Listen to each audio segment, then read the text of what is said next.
غزہ کی صورتحال سے آپ کو اپڈیٹ کریں گے۔ اسرائیلی وزیر اعظم نیتن یاہو نے جنگ بندی کے آغاز کا اعلان کر دیا ہے۔ اسرائیلی وزیر اعظم نے حماس کی جانب سے رہا ہونے والے 3 یرغمالیوں کے ناموں کی فہرست موصول کرنے کے بعد 3 گھنٹے تاخیر سے غزہ میں جنگ بندی کی منظوری دی۔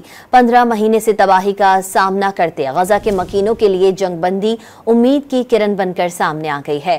آج 3 یرغمالیوں کے بدلے 95 فلسطینی قیدی رہا کیے جائیں گے۔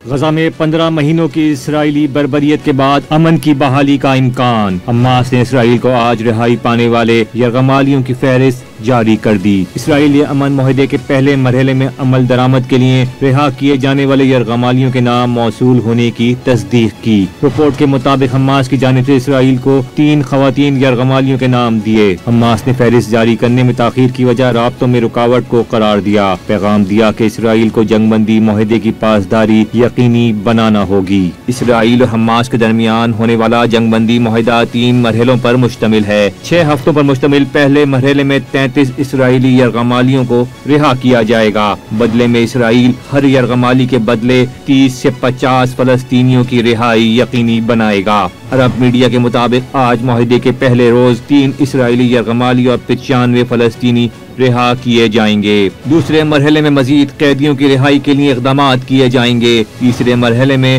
غزہ کی تعمیر نو اور انتظامی امور سے متعلق معاملات طے پائیں گے۔ رپورٹ کے مطابق جنگ بندی آغاز کے ساتھ ہی اسرائیلی فورسز رفح سے پیچھے ہٹنا شروع ہو گئی۔ تاہم اسرائیلی فوج مصر کی سرحد کے ساتھ فلاڈیلفی راہداری کے ساتھ موجود رہے گی۔ غزہ جنگ کے دوران اسرائیلی فوج کے مختلف حملوں میں 46,913 فلسطینی شہید اور 1,10,750 زخمی ہوئے۔